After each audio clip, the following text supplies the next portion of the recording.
खबर मध्य प्रदेश देख रहे हैं आप। लोकमंच न्यूज में आपका स्वागत है। मैं हूं आपके साथ सुरभि राजपूत। अब रुक करते हैं सीधा खबरों की ओर और बात करेंगे मध्य प्रदेश की राजधानी यानी कि भोपाल की, जहां गृह मंत्री नरोत्तम मिश्रा ने प्रेस कॉन्फ्रेंस किया, जिसमें उन्होंने कहा है कि धीरे धीरे कोरोना की स्थिति नियंत्रण हो रही है और डिस्चार्ज होने वाले लोगों की भी संख्या लगातार बढ़ी है। उन्होंने ये भी कहा कि निजी अस्पतालों की समिति भी बना दी गई है। अब समस्या नहीं हो पाएगी और ना ही किसी के साथ अन्याय होने दिया जाएगा।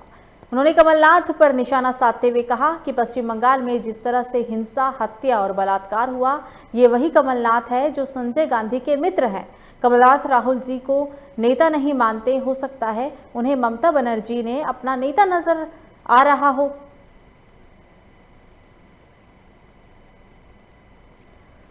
तो मध्य प्रदेश की राजधानी भोपाल में प्रेस कॉन्फ्रेंस का आज आयोजन किया गया। इस प्रेस कॉन्फ्रेंस में नरोत्तम मिश्रा ने कोरोना को लेकर बात की और कमलनाथ पर जमकर निशाना साधा।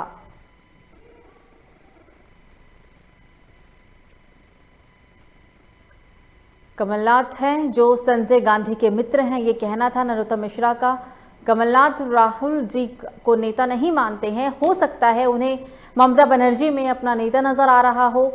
तंज कसा है नरोत्तम मिश्रा ने। बता दें आपको कि नरोत्तम मिश्रा बयानबाजी के लिए काफी चर्चित हैं और इस प्रेस कॉन्फ्रेंस में भी कुछ ऐसा ही अंदाज उनका देखने को मिला। सबसे पहले तो नरोत्तम मिश्रा ने कोरोना को लेकर कुछ दिशा निर्देश जारी किए, कुछ बातों का जिक्र किया। कोरोना की स्थिति नियंत्रण हो रही है, ये कहना था उनका। डिस्चार्ज होने वालों की संख्या लगातार बढ़ रही है।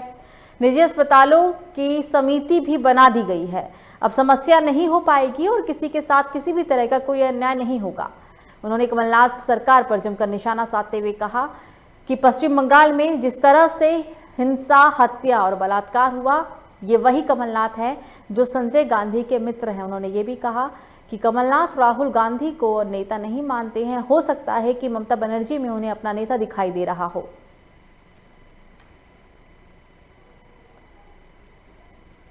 तो खबर इंदौर से, जहां पूर्व मुख्यमंत्री कमलनाथ ने बीजेपी पर जमकर हमला बोला, जिसमें उन्होंने कहा कि प्रदेश में ना तो कोरोना की जांच हो रही है और ना ही वैक्सीन लगाई जा रही है, जिससे प्रदेश की स्वास्थ्य व्यवस्था बुरी तरीके से बिगड़ चुकी है। कमलनाथ ने सरकार पर हमला बोलते हुए कहा कि सरकार का मरीजों की तरफ कोई भी ध्यान नहीं है। सरकार ने लोगों से सही आंकड़े तक छुपा रखे हैं।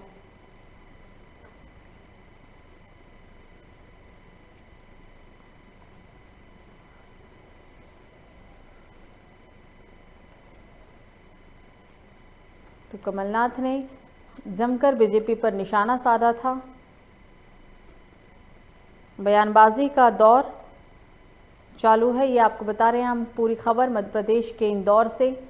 इंदौर में कमलनाथ ने जमकर बीजेपी सरकार पर निशाना साधा। उन्होंने स्पष्ट रूप में कहा था कि जो वास्तविक में आंकड़े हैं, धरातल स्तर पर सरकार लोगों से आंकड़े छुपा रही है, लोगों को सही जानकारी नहीं दे रही।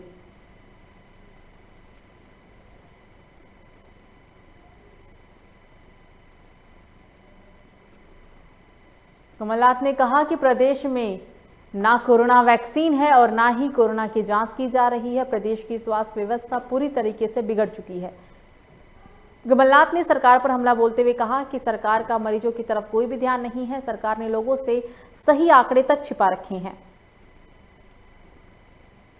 चालू हुए, हमने उनको सब बताया कि इंदौर में एक सेवाकुंज अस्पताल था, उन्होंने सिर्फ उनको मातृ चालू किया। एमबाई का अस्पताल है जहाँ तैयार है, उसको चालू नहीं किया। नर्सिंग कॉलेज वहाँ तैयार है, उसको चालू नहीं किया। डेंटल कॉलेज उसको चालू नहीं किया। मेरा खुद का हॉस्टल वो चालू नहीं किया। परंतु ये सिर्फ आंकड़े दिखा रहे हैं और काम नहीं कर रहे हैं। और इंदौर में लाशों को ढेर लगे। इंदौर के अंदर 52 शमशान है, उन शमशानों में सब में लाशें जल रही हैं और ये 5 से 10 से लाशें बता रहे हैं। वो इंदौर के जितने विधायक हो, जितने मंत्री, ये इनके परिवार के लोग सब इंजेक्शन बेच रहे हैं। तो खबरों में आगे बढ़ते हैं और अब बात करते हैं इंदौर की, जहां कोरोना महामारी के इस संकट में राजनीति करने से पीछे लोग नहीं हट रहे हैं। कांग्रेस विधायक ने मंत्री तुलसी सिलावट के पुत्र और उनके परिवार वालों पर इंजेक्शन बेचने का आरोप लगाया। कांग्रेस विधायक ने सिलावट पर आरोप लगाते हुए कहा कि उनकी तरफ से एकवाय अस्पताल में 200 कोरोना मरीजों के बेड देने के दावों को झूठा बताया।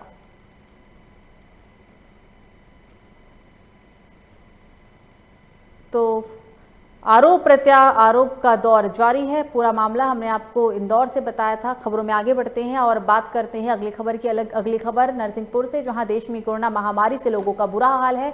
महामारी को देखते हुए जिले में 15 दिनों का लॉकडाउन लगाया गया। इस विकराल परिस्थिति में उड़ान पुल के नीचे एक असहाय वृद्ध लेटा हुआ मिला, जिसके बाद एक समाजसेवी रानी ओसवाल ने वृद्ध को खाना खिलाया। आपको बता दें, वृद्ध से परिवार वालों को मिलाने के लिए समाजसेवी ने मीडिया का सहारा भी लिया, ताकि मीडिया के माध्यम से वृद्ध को आशियाना मिल सके। तो पूरा देश कोरोना महामारी के चपेट में, और ऐसे में एक समाजसेवी के द्वारा एक अच्छा कार्य देखने को मिला है। आपको बता दें कि महामारी के इस दौर में एक व्यक्ति सड़क पे पड़ा हुआ मिला, जिसे समाजसेवी ने खाना खिलाया। मीडिया का सहारा लिया समाजसेवी में, ताकि इस वृद्ध को उसके परिवार वालों से मिलाया जा सके।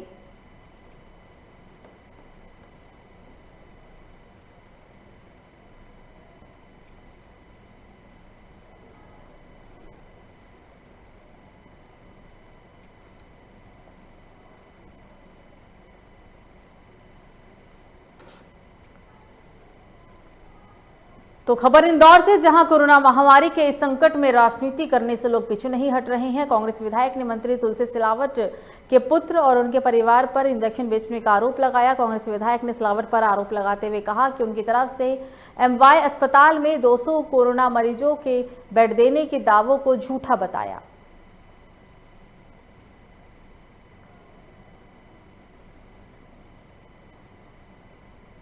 राजनीति का दौर जारी है। पूरा मामला इंदौर से। कोरोना महामारी के इस संकट में भी नेता राजनीति करने से बाज नहीं आ रहे हैं। कांग्रेस विधायक मंत्री तुलसी सिलावट के बेटे और उनके परिवार वालों पर इंजेक्शन बेचने का आरोप लगाया गया है।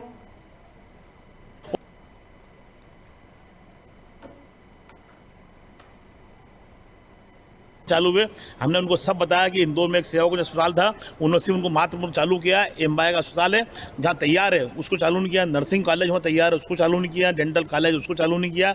मेरा खुद का हॉस्टल वो चालू नहीं किया। परंतु ये सिर्फ आंकड़े दिखा रहे हैं और काम नहीं कर रहे हैं। और इंदौर में लाशों को ढेर लगे हैं। इंदौर के अंदर 52 शमशान है, उन शमशानों में सब में लाशें जल रही हैं और ये 5 से 10 से लाशें बता रहे हैं। वो इंदौर के जितने विधायक हो, जितने मंत्री, ये इनके परिवार के लोग सब इंजेक्शन बेच रहे हैं। खबर आलोट से, जहां व्यापारी महासंघ ने शासकीय चिकित्सालय आलोट में आ रहे गरीब लोगों के उपचार करने के लिए 75,000 की राशि एसडीएम राजेश शुक्ला को दी। आपको बता दें, इन पैसों से गरीबों का उपचार किया जाएगा। हर तरफ सुविधा हर गरीब को दी जाएगी। व्यापारी महासंघ ने लोगों से लॉकडाउन का पालन करने की भी अपील की है।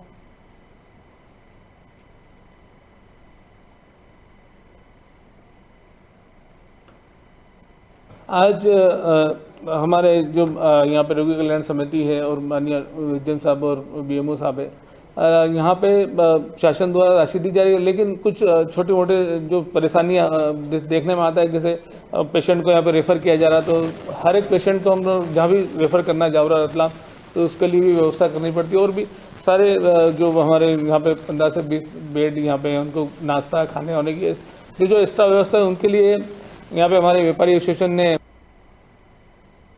तो इस वक्त की बड़ी खबर विदिशा से सामने आ रही है, जहां लटेरी में प्रशासन की बड़ी कार्रवाई देखने को मिली। 3 दुकानों पर 20,000 का जुर्माना लगाया गया। लॉकडाउन में ग्राहकों को बेच रहे थे सामान। एसडीएम के निर्देश पर दुकानों को किया गया सील। पुलिस, नगर पालिका और राजस्व विभाग ने की कार्रवाई।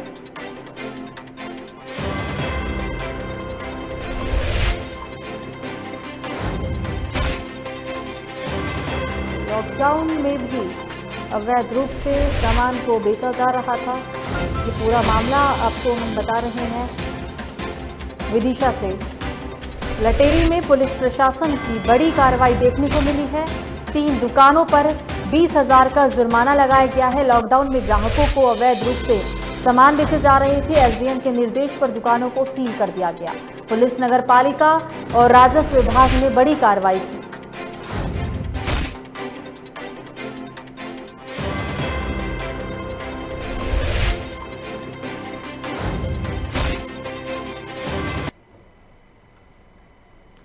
तो खबर पन्ना से, जहां पुलिस अधीक्षक मराज मीना के निर्देश पर थाना सलेहा और अमानगंज पुलिस टीम की मदद से 20,000 रुपए का इनामी आरोपी को गिरफ्तार कर लिया गया। पुलिस ने 20,000 के इनामी आरोपी को न्यायालय के सामने पेश किया।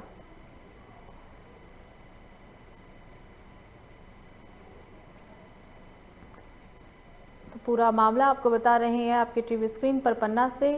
पुलिस अधीक्षक मराज मीना के निर्देशन पर थाना सलेहा और अमानगंज पुलिस टीम की मदद से 20,000 रुपए के इनामी बदमाश को गिरफ्तार किया गया है। पुलिस ने 20,000 के इनामी आरोपी को न्यायालय के सामने पेश किया है। पूरा मामला मध्य प्रदेश के पन्ना से आपकी टीवी स्क्रीन पर। पुलिस ने कार्रवाई करते हुए 20,000 के इनामी बदमाश को गिरफ्तार किया।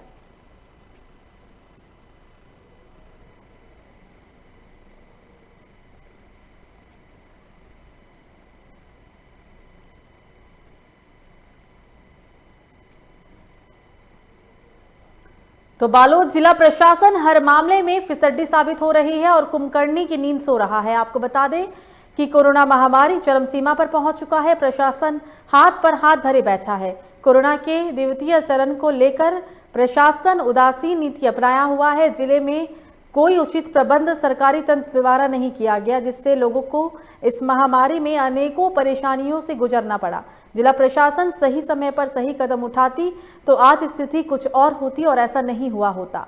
अब इस विकट परिस्थिति में सबके सहयोग की आवश्यकता है और शासन के निर्देशानुसार ही सब कुछ ठीक हो सकता है।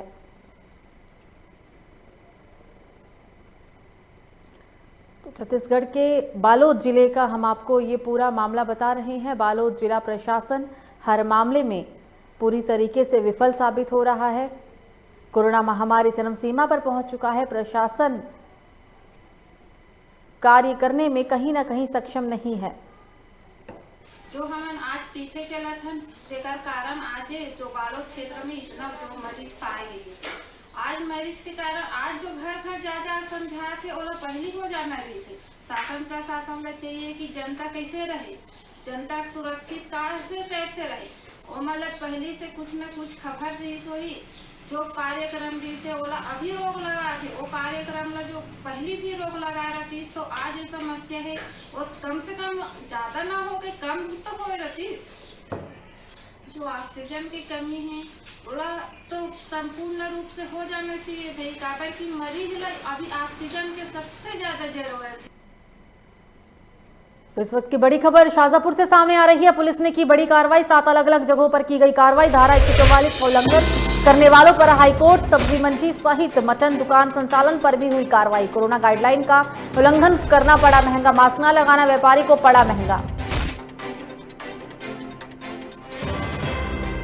प्रशासन की तरफ से बड़ी कार्रवाई शाजापुर में देखने को मिली है। पुलिस ने बड़ी कार्रवाई करते हुए 7 अलग अलग जगहों पर धारा 144 का उल्लंघन करने वालों पर कार्रवाई की है, जिसमें सब्जी मंडी सहित मटन की दुकान शामिल है। कोरोना गाइडलाइन का उल्लंघन करना इन दुकानदारों को महंगा पड़ा है, मास्क न लगाना व्यापारियों को महंगा पड़ा।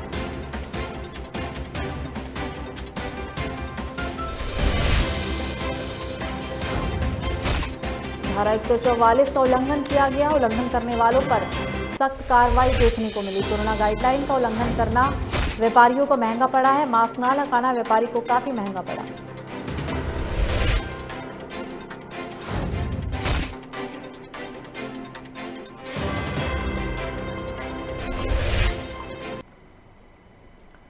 तो खाचरोद में कोरोना अस्पताल के बाहर संक्रमित मरीज की मौत हो गई है। आपको बता दें कि महिला का ऑक्सीजन लेवल कम होने के कारण सांस लेने में दिक्कत आ रही थी और महिला मदद के लिए रोती रही, लेकिन मदद नहीं मिलने के कारण महिला ने अस्पताल के बाहर ही दम तोड़ दिया। इस घटना का वीडियो वायरल हो रहा है। एक दूसरे मामले में खाचरोद के समीप ग्राम खिनौदा के में पूर्व सरपंच मोहन यादव का ऑक्सीजन लेवल कम होने के कारण सांस लेने में काफी दिक्कत हो रही थी, जिसके कारण ही अस्पताल के बाहर ही मरीज ने दम तोड़ दिया।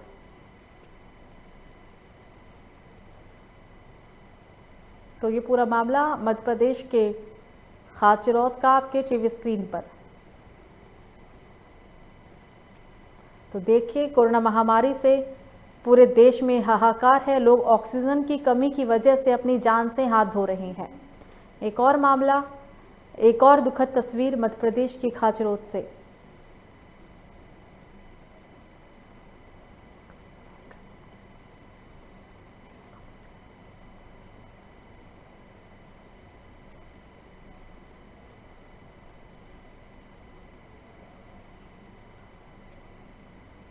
तो खबर सागर से, जहां देवरी विधायक हर्ष यादव ने क्षेत्र में कोरोना महामारी की वजह से अस्पतालों, कोविड सेंटर और पंचायत स्तर पर हो रही अव्यवस्थाओं और इलाज में सुविधाओं की कमी को लेकर मुख्यमंत्री और कलेक्टर को पत्र लिखकर लगातार समस्याओं से अवगत करा रहे हैं।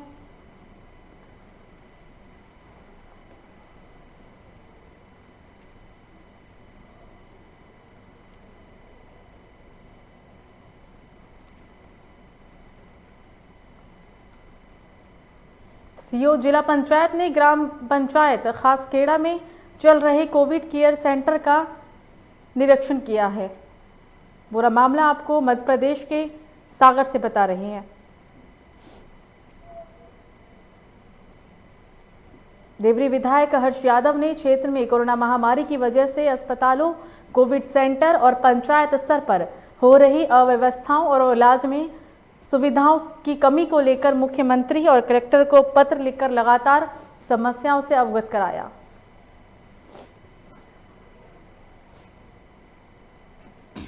तो खबर ग्वालियर से, जहां सहकारिता समिति कर्मचारी महासंघ ने पत्रकार वार्ता का आयोजन किया, जिसमें सहकारी समिति कर्मचारियों की समस्या को लेकर माननीय मुख्यमंत्री शिवराज सिंह चौहान को ज्ञापन सौंपा गया। समस्या का हल नहीं होने पर खाद्यान्न वितरण पर रोक लगाकर आंदोलन करने की चेतावनी दी गई, जिसकी जिम्मेदारी शासन प्रशासन की होगी, ये कहा गया। इस दरमियान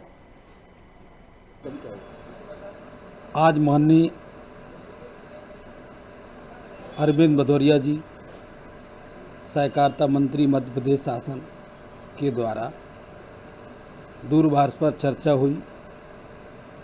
चर्चा उपरांत उनके द्वारा हमको आश्वासन दिया गया है, आश्वस्त किया गया है, बताया गया है कि जिन कर्मचारियों की कोरोना काल में, चाहे वो प्रभारी प्रबंधक हो, चाहे वो सहायक प्रबंधक हो, चाहे वो लेखापाल हो, चाहे कंप्यूटर ऑपरेटर हो, चाहे वो लिपिक हो, चाहे वृत्त और चौकीदार हो, या चाहे सेल्समैन हो, किसी भी सोसाइटी में किसी भी पद पर कार्यरत है और कोरोना काल में अगर उसकी मृत्यु हुई है, उसको तत्काल सहायता राशि भी उपलब्ध कराई जाएगी। साथ ही जिनकी परिवार उनके बारे से उनको अनुकंपा नियुक्ति भी दी जाएगी। इसी के साथ क्रम में जो कर्मचारी अभी आज के टाइम में कोरोना योद्धा में शामिल भी किया जाएगा और उनके द्वारा एक जानकारी भी मांगी गई है शासन के द्वारा पूरे प्रदेश में। नहीं, सरकार आपके बिंदुओं बगैर चर्चा नहीं करती है और नई बात मानती है, तो उसके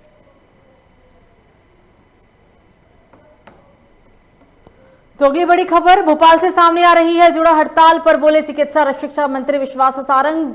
जुड़ा से की जा रही है बात, हड़ताल जैसी कोई स्थिति नहीं, सभी को अपनी जिम्मेदारी का निर्वहन करना चाहिए। कमलनाथ के ममता बनर्जी को एमपी जाने पर भी उन्होंने बात कही है। बात करते हैं गांधी की और हिंसा फैलाने वाले ममता का समर्थन करते हैं, यही है कांग्रेस का असली चेहरा। ममता बनर्जी ने पश्चिम बंगाल में लोकतंत्र को किया शर्मसार। कोरोना की तीसरी लहर को लेकर बोले मंत्री, हमारी सरकार ने आगे की पूरी तैयारी शुरू कर दी है। तो बड़ी खबर भोपाल से सामने आ रही है। जुड़ा हड़ताल पर चिकित्सा शिक्षा मंत्री विश्वास सारंग का ये बयान सामने आया है। हड़ताल जैसी कोई स्थिति नहीं, सभी को अपनी जिम्मेदारियों का निर्वहन करना चाहिए। कमलनाथ की ममता बनर्जी को एमपी आने का निमंत्रण देने पर बोले शिक्षा मंत्री। बात करते हैं गांधी की और हिंसा फैलाने वाली ममता का समर्थन करते हैं, यही है कांग्रेस का असली चेहरा। ममता बनर्जी ने पश्चिम बंगाल में लोकतंत्र को शर्मसार किया है। कोरोना की तीसरी लहर को लेकर मंत्री ने कहा कि हमारी सरकार ने आगे की पूरी तैयारी शुरू कर दी है।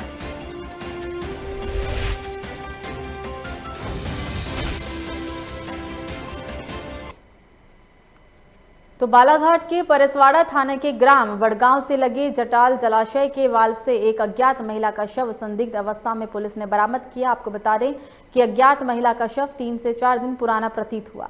पानी में 3 से 4 दिनों तक शव के डूबे होने की वजह से उसकी पहचान नहीं हो पा रही है। जानकारी के अनुसार सुबह परसवाड़ा पुलिस को डायल 101 से सूचना मिली थी कि एक अज्ञात महिला का शव जटाल जलाशय के वाल्व में उतराता हुआ दिख रहा है। सूचना पाकर मौके पर पहुंची परसवाड़ा पुलिस ने चिलचिलाती धूप में बड़ी मशक्कत के बाद महिला के शव को बाहर निकाला, जिसके बाद परसवाड़ा पुलिस द्वारा महिला के शव को पोस्टमार्टम के लिए भेज दिया गया।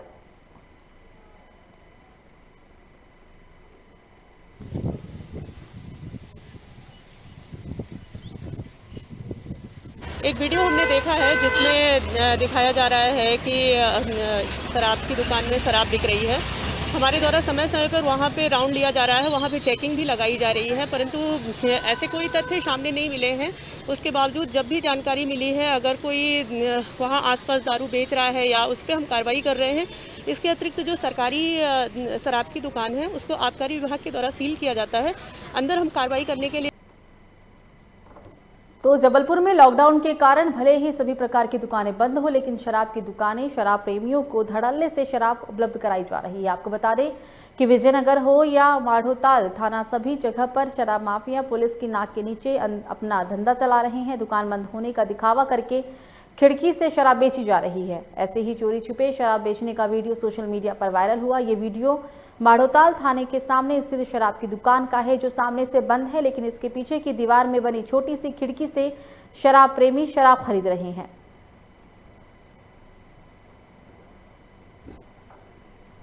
उत्तर प्रदेश के जबलपुर से ये तस्वीर देखने को मिली।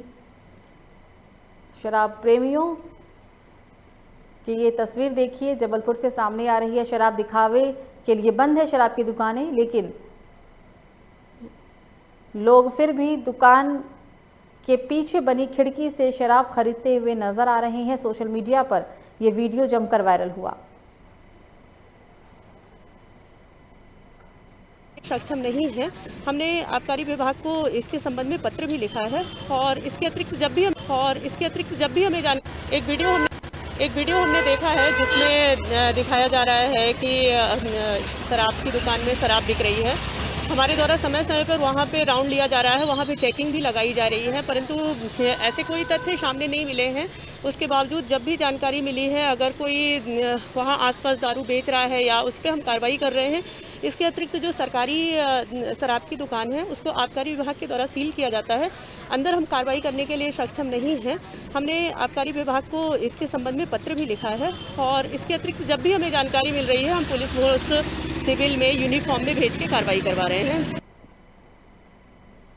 खबर जबलपुर से, जहां मुखबिर की सूचना पर रेमडेसिविर इंजेक्शन की कालाबाजारी करते हुए एक निजी अस्पताल के कर्मचारी को रंगे हाथ पुलिस ने गिरफ्तार किया। पुलिस ने आरोपी को गिरफ्तार कर उसके पास से 2 रेमडेसिविर इंजेक्शन भी बरामद किए।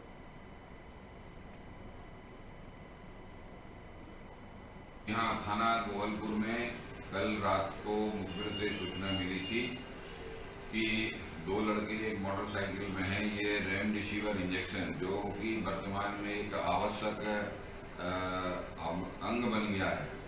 जो कोविड के मरीज हैं, इन्हें जीवन रक्षा के रूप में ये इंजेक्शन दिया जाता है और ये लोग इंजेक्शन लिए। इस सूचना पर क्राइम ब्रांच की टीम और थाना गोवलपुर की टीम ने संयुक्त रूप से दबिश दी, तो ये न्यू लाइफ सिटी हॉस्पिटल के सामने जो शराब दुकान है वहाँ पर इनको पकड़ा। जब इनसे पूछताछ की गई और इनकी जामा तलाशी ली गई तो दोनों के पास से एक रेमडेसिविर का इंजेक्शन मिला। संपूर्ण जांच के आधार पर थाना गोवलपुर में अपराध धारा तो जबलपुर स्थित बड़ा फुहारा क्षेत्र में बदमाश ने एक युवती को अपने घर में 4 दिन तक बंधक बनाकर दुष्कर्म जैसी घिनौनी घटना को अंजाम दिया। इस बीच जब युवती ने भागने की कोशिश की तो बदमाश ने उसे बुरी तरीके से पीटा और सिगरेट से उसका पूरा शरीर भी जला दिया। लेकिन एक दिन किसी तरह युवती संतोष के चंगुल से छूटकर अस्पताल पहुंची। इलाज कराने के बाद पुलिस से शिकायत की गई। फिलहाल पुलिस ने मामला दर्ज कर लिया है और आरोपी की तलाश में पुलिस जुटी हुई है। तो पूरा मामला जबलपुर से आपको बता रहे हैं। जबलपुर में एक युवती के साथ 4 दिन तक बंधक बनाकर दुष्कर्म जैसी घिनौनी घटना को अंजाम दिया गया है। पूरा मामला मध्य प्रदेश के जबलपुर से।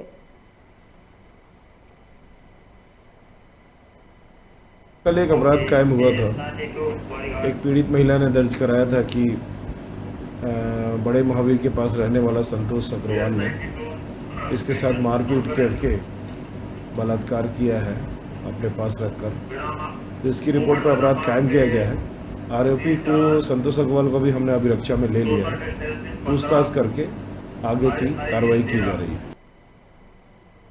तो खबर दमोह से, जहां पश्चिम बंगाल में हुई हिंसक घटनाओं को लेकर भारतीय जनता पार्टी के सांसद, विधायक, अध्यक्ष मंडल और जिलाध्यक्ष ने दमोह सांसद प्रहलाद सिंह पटेल के नेतृत्व में धरना प्रदर्शन किया। बता दें आपको कि धरना प्रदर्शन करते हुए सांसद प्रहलाद सिंह पटेल ने ममता बनर्जी पर तंज कसते हुए कहा कि पश्चिम बंगाल में आग लगाई जा रही है। तृणमूल कार्यकर्ताओं ने भाजपा कार्यकर्ताओं के घर में घुसकर उनकी हत्या करने की बात को उन्होंने इस धरना प्रदर्शन में जिक्र किया है।